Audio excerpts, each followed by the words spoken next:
ఏం తమ్ముళ్ళు హుషారుగా ఉన్నారా? హుషారుగా ఉంటే గట్టిగా చప్పట్లు కొట్టి హుషారుగా ఉన్నామని చెప్పండి. శభాష్. గౌరవనీయులు జనసేన అధ్యక్షులు, నాకు అత్యంత మిత్రులు, పవర్ స్టార్, అదేవిధంగా రాజకీయాల్లో ప్రజల కోసం అలుపెరగని పోరాటాలు చేస్తూ నేను చేసే అన్ని మంచి పనులకు సహకరిస్తున్నటువంటి పవన్ కళ్యాణ్ గారికి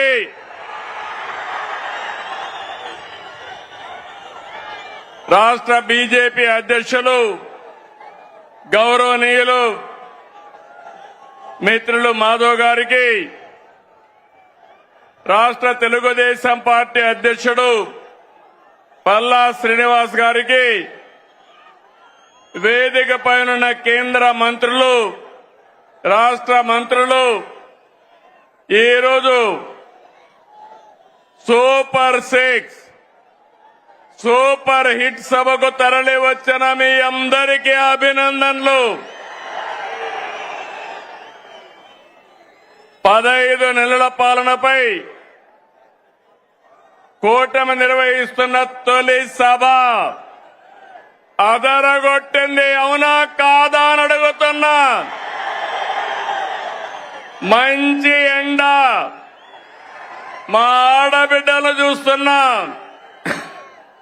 మీ ఉత్సాహం చూస్తే మేమందరం మీకు రుణపడి ఉన్నామని మరొక్కసారి తెలియజేస్తున్నాం. నేటి ఈ సభకు కారణమైన స్త్రీ శక్తికి వందనం, మా యువ కిషోరాలకి వందనం, అండగా నిలిచిన అన్నదాతకు వందనం, ప్రతి తల్లికి వందనం, కార్యకర్తల కష్టానికి త్యాగానికి వందనం. తమ్ముళ్ళు, ఎన్నికల ముందు ఎంత ఉత్సాహంగా కసిగా ఉన్నారు, నేడు అలాగే ఉన్నారు. తెలుగు తమ్ముళ్ల స్పీడ్,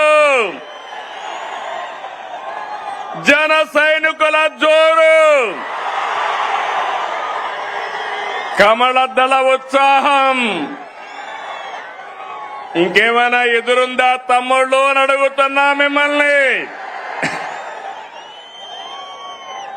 ఈ సభ రాజకీయాల కోసరం కాదు, ఓట్ల కోసరం కాదు, ఎన్నికలు కూడా లేవు. ఇదొక బాధ్యత కలిగిన ప్రభుత్వం, జవాబుదారీ ఉండే ప్రభుత్వం, ఇచ్చిన మాట నెరవేర్చిన ప్రభుత్వాన్ని చెప్పడానికి అనంతపురానికి వచ్చావని చెప్పి కూడా నేను మీకు తెలియజేస్తున్నా. సూపర్ 6 హామీని సూపర్ హిట్ చేశామని చెప్పేందుకు వచ్చాం. మీ ఆశీర్వాదం, మీ భాగస్వామ్యం కోసం ఇక్కడికి వచ్చామని నేను మీకు తెలియజేస్తున్నా. ఇప్పుడే కేశవ్ గారు చెప్పారు, బాధ్యత అంటే నేపాల్లో ఆందోళన జరుగుతున్నాయి. అక్కడ ఆందోళన జరిగితే 200 మంది తెలుగు వాళ్ళు అక్కడ చిక్కుకుపోయారు. ఆ సమయంలో ఎవరైతే హెచ్ఆర్ మినిస్టర్ ఉన్నాడో లోకేష్ గారిని రియల్ టైం గవర్నెన్స్ లో ఉండి మానిటర్ చేయమని ఆదేశాలు ఇచ్చాను. ఇది జవాబుదారీతనం, అవునా కాదా అని మిమ్మల్ని అడుగుతున్నా. సంక్షేమం అంటే ఓట్ల రాజకీయం కాదు. సంక్షేమం అంటే తాత్కాలిక అవసరాల్ని తీర్చడం కూడా కాదు. సంక్షేమం అంటే పేదల జీవితాలు మారాలి. పథకాలు అంటే పేదల జీవన ప్రమాణాలు పెరగాలి. అందుకే అన్ని వర్గాలతో చర్చించి 2024లో సూపర్ 6 హామీ మీకు ఇచ్చాం.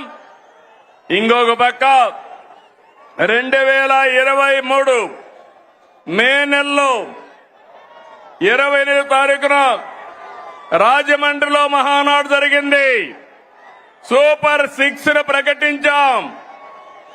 అదే సమయంలో కూటమి మేనిఫెస్టో కూడా ఇచ్చి మేమందరం కూడా సమిష్టిగా కష్టపడి ఇవన్నీ కూడా నెరవేర్చడానికి ముందుకు పోతున్నాం. 2004 ఎన్నికలు చరిత్రను తిరగా రాశాయి. తమిళలో కని ఇని ఎరుగని రీతిలో 57% ఓట్లేశారు. 94% స్ట్రైక్ రేట్ వచ్చింది. 164 సీట్లు గెలిపించారు.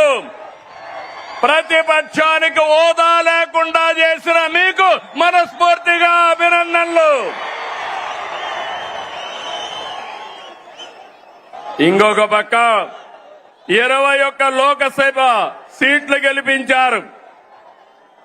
అయితే గత ప్రభుత్వం ప్రజావేదిక కూల్చివేతతో విధ్వంస పాలన మొదలుపెట్టి రాష్ట్రాన్ని అగాధంలోకి నెట్టేసింది.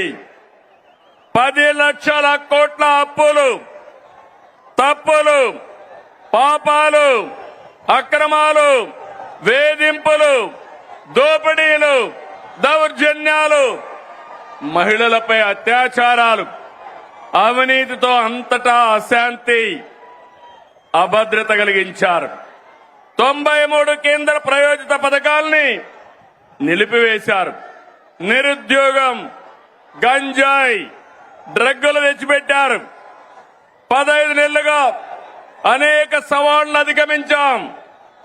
ఒక్కొక్క అడుగు ముందుకేస్తూ పరిపాలన ఘాట్ను పెట్టే ప్రయత్నం చేస్తున్నాం. నిర్వీర్యమైన వ్యవస్థల సరిదిద్ది మాట ప్రకారం అన్ని పథకాలు మారుస్తున్నాం. అందులో భాగంగానే పేద మధ్యతరగతి ప్రజల జీవితాలు మార్చి సూపర్ 6 అమలు చేశాం. అందరి సహకారంతో సూపర్ 6 పథకాలని సూపర్ హిట్ చేసి మాట నిలబెట్టుకున్నామని మరొక్కసారి విజ్ఞప్తి చేస్తున్నాను. తమిళలో గుర్తుందా? సూపర్ 6 పైన నాడు వాళ్ళు ఏమన్నారో గుర్తుందా అని అడుగుతున్నా. సూపర్ 6 అంటే అవహేళన చేశారు. పింఛన్లు పెంపంటే అసాధ్యమన్నారు. పిల్లలందరికీ తల్లికి వందనం అంటే ట్రోలింగ్ చేశారు. మెగా డిఎస్సి అవ్వదన్నారు. దీపం వెలగదన్నారు. Free bus కదలదన్నారు. అవునా కాదా తమ్ముళ్ళు అని మిమ్మల్ని అడుగుతున్నా. ఇప్పుడు మీరు చెప్పండి, ఇవన్నీ నిజం చేశామా లేదా అని అడుగుతున్నా. కోట్ల మంది లబ్ధి పొందారా లేదా అని మిమ్మల్ని అడుగుతున్నా. మీరందరూ కూడా లబ్ధి పొందారంటే చేతులు పైకెత్తండి. లబ్ధి పొందిన అందరూ కూడా చేతుల పైకెత్తాలి.